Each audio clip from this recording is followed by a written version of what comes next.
Hey everybody, welcome to Third Tuesday Conversation, February edition. We have tons of information and I hope it will be super beneficial and helpful to you today. I'm Danica Olson and we're glad to have you with us learning about the National Youth Gathering from two lovely, lovely people, Kim Adams and Charlie Roberts. Kim from the transportation team and Charlie from the community life team. We usually, as you know, have a conversational-based webinar, but we're just going to get right to the information because there's lots of it. Keep in mind that you can interact with this conversation by putting your questions in the right-hand side of your screen where it says questions. And we're going to hold all the questions until the end, making sure that Kim and Charlie have the opportunity to say all the things that they need to say, and then we'll pass your questions along near the end. So, welcome, Kim. She's going to go first. Thanks for being with us today. Tell us all of your transportation knowledge. Thanks, Danica. I'm going to do my best to tell you at least some highlights of questions that we've been getting asked the most. I also want people to know that this information is on the Gathering website so that you can see more of it there, or maybe even some more questions answered a little bit in more detail. The first thing we get asked a lot is the question, how do groups get from their hotel property to downtown? And we've sort of nailed it down to just two basic options. One is that congregations will use their own transportation, whether that's bus, van, or car. And the second option is that they would use the shuttles provided by the city. If congregations are choosing to use their own transportation, we are working at securing parking space a couple lots that will be free. There might, depending on volume, there might be some pay for parking spots, and we're also looking, we're securing 2 to 3 lots for bus day parking as well. If you are choosing to use the shuttles that the City of Detroit is organizing alongside my team, here's sort of how it looks. The AM shuttle will pick up at your hotel property, and that pickup will happen at the same time every single day, no matter what your rotation might be. And that shuttle will drop you off at Cobo, which is the convention center in downtown Detroit. There will not be, it's not a shuttle, if you will. So all the buses, let's say your property needs 3 buses to get all the participants out of that hotel to downtown. All 3 buses will arrive at the same time every single day. So the community life people are going to help us ensure that all the participants get on the bus. In the evening after Ford Field, we are working, we're hoping you'll work with us to get people down to the launch site as quick as possible. So what will happen is participants will exit Ford Field and they'll be directed to walk down Brush Street. This is a straight street. It's mostly one way, and people will walk all the way down to Jefferson and then around to 3 parking lots that are all connected. So from an aerial view, it looks like one big surface. And people will be directed by hotel and zone as to their buses, and the same thing. There will be enough equipment to move everyone to their property at the exact same time. The most helpful thing for our team would be that you would keep your group together and that you would move quickly and with purpose so that we can get you all back to your properties as soon as possible. All right, Danica, I'm ready for the next slide. So Justice Day is the day that congregations head out into the community of Detroit to do some learning and work, and this is sort of how it will work. Right outside of, you'll be dropped off at Cobo in the morning, and then you'll move over to Hart Plaza. It's this, I don't know, green space, concrete structure space where you'll get your directions and meet your servant companions. And then we'll direct you to the back side of Cobo along the street is named Atwater, and that's where we'll have all of our buses lined up, and you'll head to your prospective project or site that day. If you are choosing to use your own transportation, or if you're bringing a bus to Detroit, however you're getting to the city, if it's motor coach and you're thinking, oh gosh, we still want to use our own bus to get us from our hotel property to downtown every day, we would still love the opportunity to subcontract your bus. And we sort of put the tentative hours that we would use buses. So you have plenty of time to let us use your bus and to still control your own schedule to and from your property. If that's an option, we would love to hear from you. Great.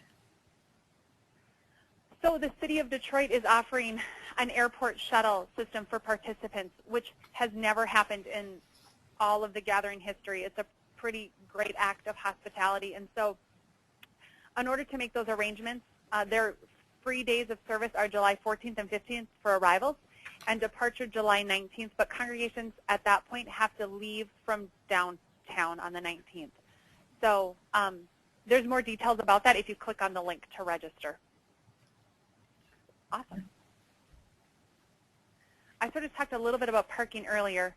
This just gives you a little bit of a heads up on how that's going to work. We for sure have 2 lots that we are we're in under what is the word? Do you know, Danica? We're in the process of signing contracts as of this point. There's words on paperwork. Yeah, no, well, it's done with that point. Oh, okay. We're just waiting to get them signed. Beautiful. Then you're just waiting. we're just in waiting time. But yeah, we'll have plenty of parking. We're working with we're trying to come up with a plan so that there's a way we can get a better count of vehicles so that we make sure we get the right kind of parking spaces. If I have a bunch of parking ramp spaces that don't fit 15 passenger vans and we end up with 315 passenger vans that need spots, that won't be helpful. So we're looking into a way that we can get that information a little bit more exact. So it's going to be super important for congregations to respond to that, correct? That would be really helpful. The other thing that's super important, back to the first slide when I talked about how do groups get from the hotel property to downtown each day. So there are 2 options. The one to move yourself and the second to use the shuttle provided by the city under our direction. You actually have to pick one and go with it. So you can't tell my team or the gathering, right, that you're going to use your own transportation and then get down there and do day 1 and go, oh gosh, we're never doing that again, because we've already changed our equipment needs. So so if you could honor that part of the work, that'd be really awesome as well. Great. Lovely. We've got lots of questions coming in. Thanks. Keep them coming, and we'll have Kim respond to those when Charlie is done with his piece. So Charlie, tell us what we're looking at and about community life for this gathering. Thanks a lot. I appreciate it. Yeah, we're really looking forward to this gathering because it creates a unique opportunity for community life that we've never experienced before. Many of us grew up in a culture of gatherings where we experience community life at nighttime following the mass gathering event. In other words, the mass gathering would let out what we've come to know as the Dome event would let out, and we'd gather in hotel spaces to celebrate community and to be together and to share in the kind of fun aspects of being teenagers and being participants in a gathering community. We all know by now that the mass gathering will end around 10 p.m. And as Kim has noted, folks will be moving back to their properties in various different forms, and realistically speaking, most people will probably arrive at their hotels somewhere between 10:30 and 11:30 at night. And so to really invest a lot of time and effort into evening programming because of that hour doesn't make a lot of sense. So community life will shift, and community life will occur where the community gathers. And as you've seen, most of you will be arriving in the downtown area of Detroit around 8 a.m. or shortly thereafter every morning, and depending on what of the 3 programmatic days you're participating in, you'll have time within your schedule that allows you to have some flexibility about what you choose to do with your congregational group. What you're seeing on the screen is the Cobo Center. And the Cobo Center is the large convention center that we'll be using. It'll become our home away from home, if you will. So since you're not at your hotel throughout the day and you can't stop back in easily like you might have in New Orleans where you could walk a couple blocks and get to your property, Cobo will become that epicenter of activity, and it'll also become the center of community life. And so beginning at around 8:15 in the morning, community life will kick off, and it will extend throughout the day right up until about 7 o'clock at night.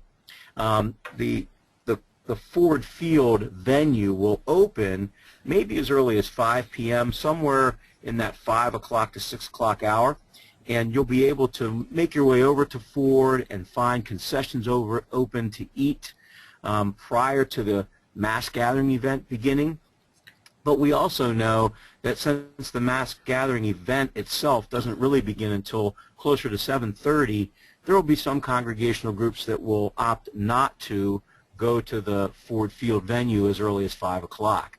And so we're going to have community life activities that will begin and run throughout the day at Cobo, and then the focus will shift from the Cobo Center about 2 blocks up to what's known as the GM Wren Center, where the Marriott Hotel is located, and it is what I call at the corner of the hinge. In other words, if you were to walk up Jefferson from the Cobo Center, which is the shot that you're seeing on the screen right now, you'd come to the Wren Center, and there's where you would make the left to go to Ford Field. And so the Wren Center is a very convenient venue as well.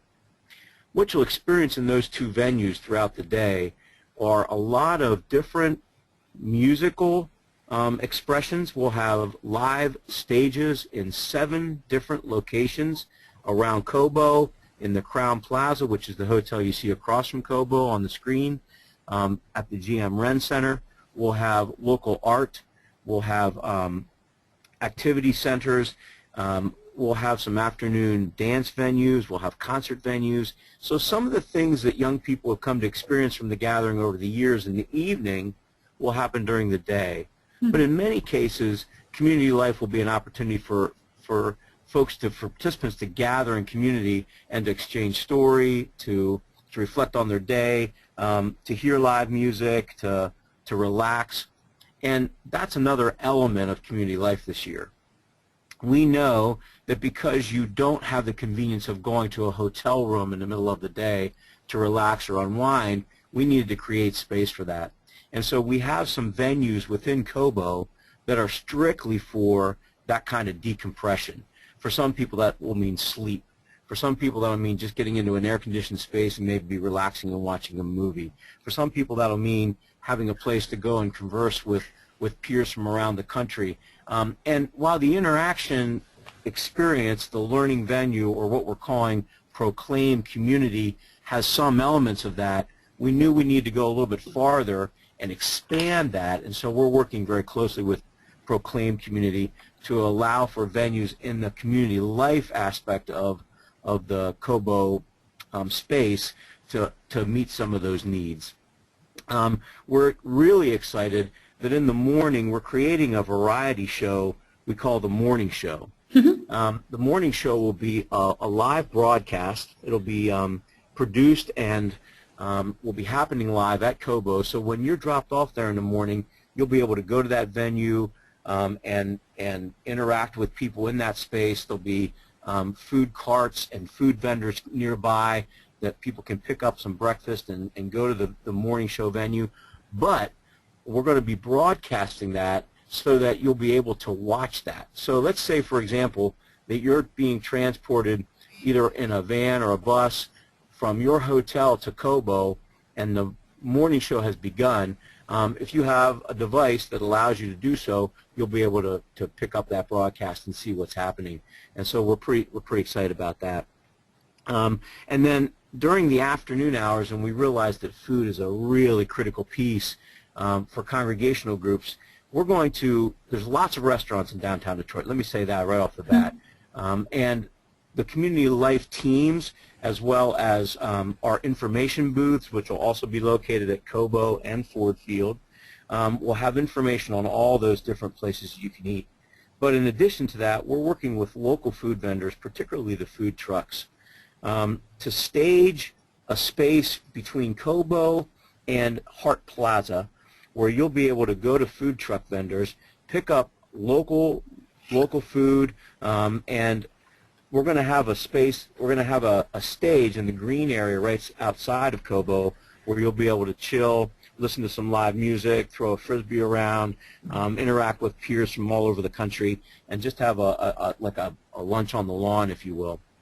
And so we're working intentionally to create these spaces that not only have a community aspect, but also have food close by. The GM Ren Center, for example, was chosen because of that.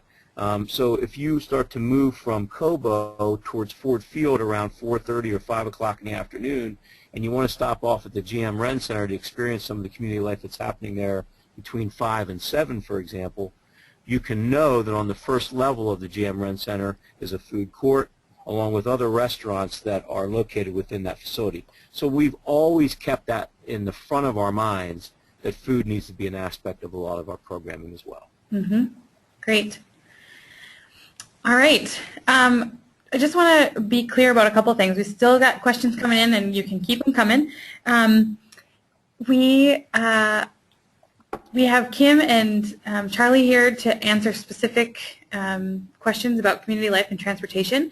If you have other questions about the gathering itself that aren't answered here or aren't specifically about these two areas, we encourage you to talk to your Synod coordinator, and if you don't know who that is, which I hope you already do, your Synod coordinator can be found on the gathering website.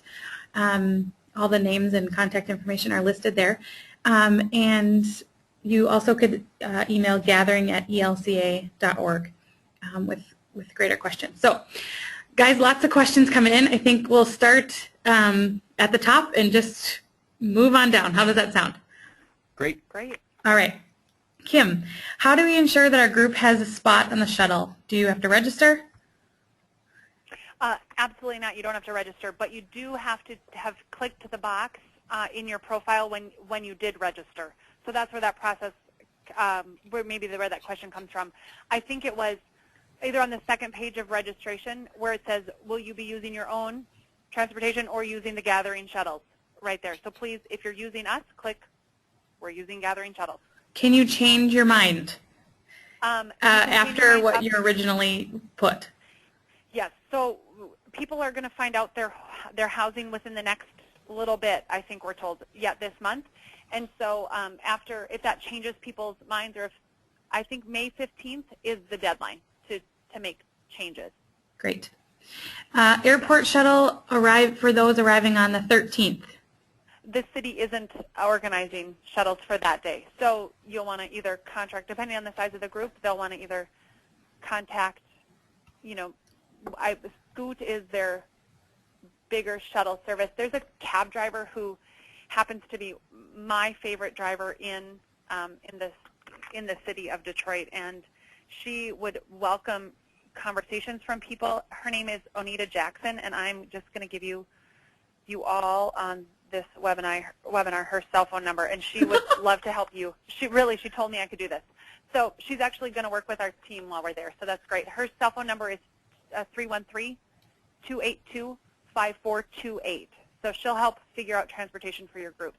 There will be a charge, but she'll help get you what you need. Beautiful. If we use our own bus, will we, let's see, we will use our own bus. Let me start again. I think the question is, if we use our own bus, can we use it on the Justice Day? So you can use your own bus to and from the hotel to downtown. If your bus is being subcontracted, there is no guarantee that that's the particular bus that you'll be getting on to go to your Justice Project. Do you think that sounds like a good answer to all the transportation? I think all the transportation for the Justice Day is being coordinated by the gathering, not by exactly. Yeah. Yep. That's a non-negotiable, just for safety, and there might be more people on a particular bus than your congregation size. Correct. Awesome. Is there a cost associated with using the city shuttles? Not for you, just from the city. It's free. Yay! How great is that? Yay! Thanks, Detroit.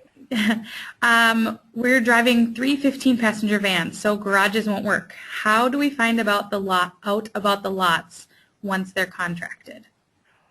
Once we have the lots contracted, we will send a message to your synod coordinator, so they will have an email to send to the congregations, as well as it'll go on the gathering website, because you will need to get a parking pass to get into our free lots. So we'll give you the details on how to get that. Great. Don't expect that, though. I mean, don't expect to have full information or details on parking passes until May. Awesome. Which is really soon, actually. It is really soon. It is really soon. How can I access more information about airport shuttles? I think if I go back to these, here's the link. Yep. Yeah, that's the link. If you need anything else, I mean, Google or call my friend Anita. She'll help you out. Perfect. But that's the only spot for the free shuttles, and those are the days. Okay. When will we find out whether or not our bus is being subcontracted? And how much is the subcontract fee? So, we've not handled what happens between the bus companies and congregations that we subcontract with. I think that's the question. Like, do congregations that subcontract get a kickback? Yeah. I think that's the question, Danica. I think so. Yeah. So that's between you and your bus company, and my team of subcontractor negotiations. That's just begun. So that actually will get better. Once congregations know where they're housed, then bus companies are more willing to talk to us. Perfect. And Yep. you're only subcontracting coach buses, yes? Yeah, that's exactly right. Okay. Just Yep. You don't need any 15-passenger vans. No, please, no. That'd be a lot of 15-passenger vans for 30,000 people. We're not. Can you imagine how many vans we'd have to line up for the launch? Oh my. If we did? Oh, that's a little bit comical. Okay. There's a few more transportation questions, but I'm just going to keep going down the list. So, Charlie, you're up. Yep. Regarding food, is there concern about enough food venues to use because there'll be a lot of people in downtown daily for baseball games? Correct. No, and that's exactly why. We know that the vendors in downtown and the food truck vendors will be out in force anyway because of the baseball games. If you've been in downtown Detroit during a day game, it's alive with activity, and so all the venues will be open as opposed to possibly some of those venues being closed. So we're even more confident. We also reach out to the city restaurants in advance and let them know we're coming and when to expect us, so that they can be prepared with extra food. Awesome. Will the live show be broadcast in a way that folks back home can see it? A great question. It should be, because it'll be on the Gathering. There'll be a link on the Gathering website, and so folks should be able to catch that from home as well. Mm-hmm. Great. Jenny is wondering, she heard something about breakfast. Can you talk about that again, or is it breakfast on your own? Yeah, it's still breakfast on your own. We'll provide the venues. In other words, the morning show venue, we'll have food close by, so that if you decide you want to go and catch that show live, you'll be able to pick up food on your way, or bring along your own food. I know some congregational leaders will, just purchase food items for young people to carry with them. So yeah, either way. Great. Can I change my hotel room request, or is it too late? It's interesting. Community life and lodging are two separate parts of the gathering. I would say at this point it's probably a little too late, because I know that the housing is being done as we speak. And so I would wait until you get your housing assignment and then try to work with the gathering office at that point. Yeah, that's a question you can email to gathering@elca.org. Right on. Yep. Kelly, and my guess is that you can change your room to be less rooms, but at this point, more rooms is highly unlikely. Yeah, and I will say, on occasion, once you get your hotel assignment and you go to confirm those rooms with the hotel, you can sometimes make some slight adjustments at that point. Great. Can you speak about some of the specific activities like Habitat for Humanity and organizations like that will be present similar to New Orleans? I can. We will not, in community life, be doing any kind of quote-unquote service, simply because both in the Proclaim community interaction space, and Proclaim Justice Days, there'll be a lot of that. And so we won't be working with anyone like Habitat for Humanity, but I know that there are going to be a number of opportunities to do that in both of those settings. Awesome. So community life, just for people to be clear, is separate from the Interaction Center Correct. activities. Right. We're working cooperatively with them because we're sharing space. Right. But at the same time, the community life venues will be open at hours that the interaction space is not, because we realize with the volume of folks gathering in Cobo in the early morning hours and even after the interaction space closes, that we really felt as though we needed to provide some venues where young people can gather and be in community. Beautiful. All right, a couple more questions. Keep them coming. We have just a few more minutes. This is your opportunity to hear it straight from the source. Danica, can I say one other quick thing? You bet. One of the things that's been a defining part of community life over the years has been worship, and we will offer a daily worship experience both in the hotels for folks in the very early morning hours, but then also at the Cobo Center there'll be a daily communion service that'll also begin in the morning. So just look for that as one option. Great. All right. If we have our own car, where do we park in relation to Ford Field? In other words, will we need to walk all the way back to the Cobo area to get to our car? And will it be safe to walk from Ford where our cars are parked? So the great part, Danica, can you pull up Charlie's, the slide you had up was Charlie? Yep. Right. So see that parking lot, the rooftop parking? That's actually where a lot of our parking is right now. In fact, I think we have the entire the entire roof of that. So, I mean, my first answer is yes. That's probably where the free space will be.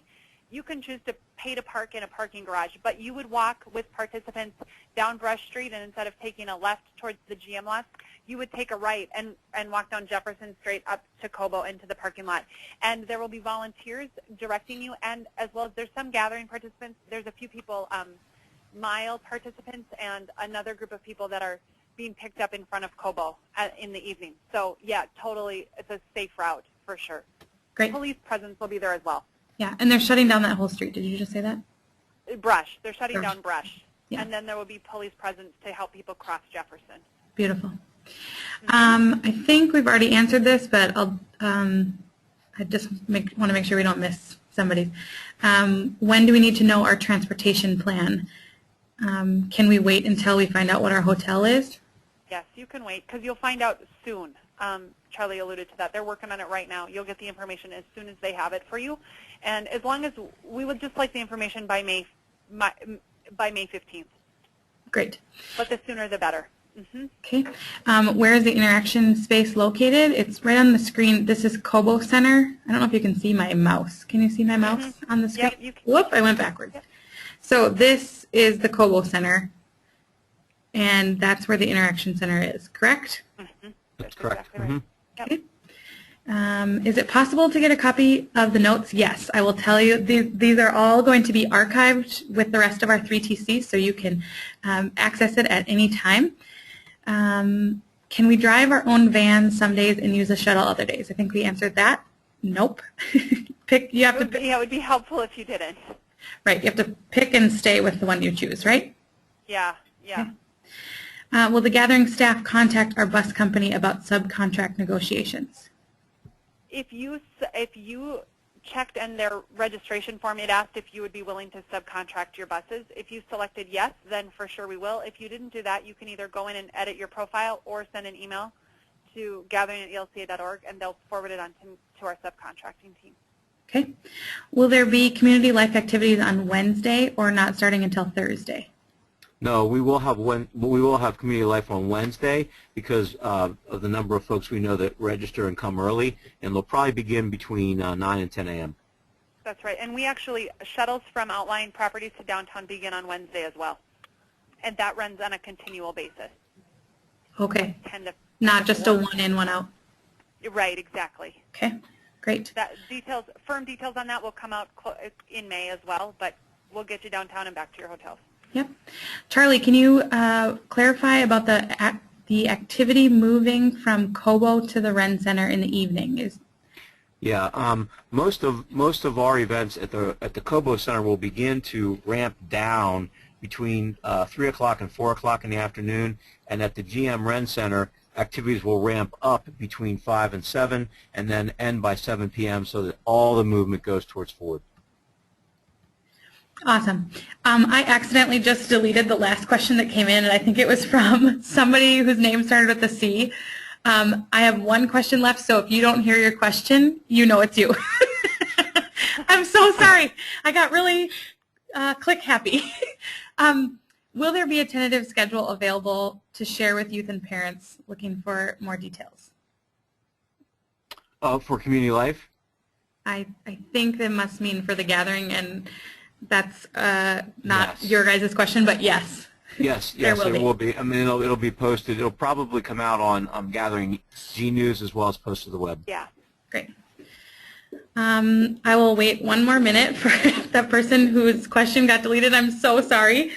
I just want to take a quick opportunity to say how excited we are, and we should be, everybody should be, about this gathering. I think hearing all about it at the extravaganza, and knowing that there's about 30,000 registered so far, being in the city of Detroit in the middle of a ginormous snowstorm, I completely fell in love with the city, and I hope that if you haven't registered and you're on the fence, that you'll get on board, because some tremendous planning has gone into this, and some super exciting stuff coming on. So anyway, that's my piece.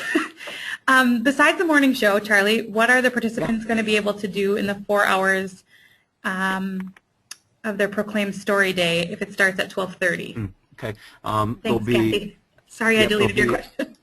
There'll be morning worship happening at the same time that the morning show is happening. There'll be a stage where there's other music happening. There'll be places where they can hang out and socialize with peers. And then we also encourage folks to see the city and participate in activities in downtown. Great. Shuttles to and from hotels, one-shot deals. If you miss yours, you lose. Yeah, but between Charlie's team and my team, nobody's going to miss their shuttle. Great, right. It's shuttles from specific properties, so they know how many people are staying at the property and how many Exactly. people need to be on the bus. That's exactly right. Beautiful. Yeah. I have a question about pointing out the other buildings on this picture. Can you tell me what this round one is? That's part of Cobo. That is the venue that has their ballrooms, their food court, and a number of spaces where we'll be having community life activities, actually. So that large box and that circle are all part of Cobo. Okay, so this huge thing and the circle. And then this is Jefferson, Correct? right here. This is the people mover that goes around the city. That's right. It's a one-way track. It's 75 cents each time you get on. So it's not like a day pass, right? It goes, Correct. okay. And How about this Danica, one right here? This little, oh, where's my mouse? I'm struggling here. Okay. This one right here. That's the Crown Plaza. That's the Crown Plaza. The Crown Plaza will have community life happening on an outdoor kind of courtyard that they have, and so we'll have community life happening there as well as at Cobo. Perfect. And then one more, just this one back here. That is that's the arena where the hockey team plays. Yeah, Joe Louis It's called Arena. the Joe Louis. Joe Louis. And that may be gone by the time we get there, yes?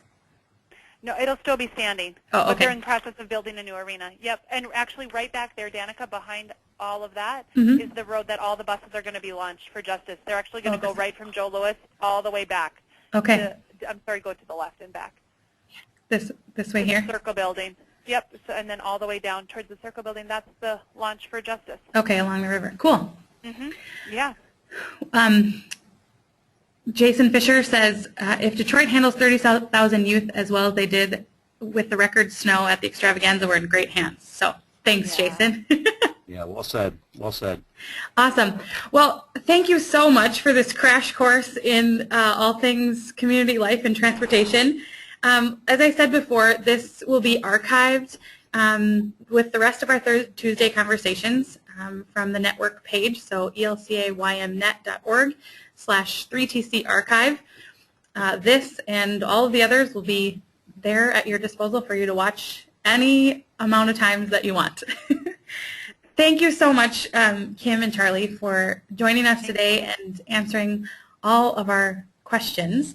Want everybody to join us next week, or not next week, next month for our March edition. We have Keith Anderson, and he'll be talking about social media and ministry. So check back with us on March 16th, and you'll find more information about that on the 3TC page of the network. Thanks so much, everybody. Hope that you have a great day and that your Lenten journey is filled with blessings.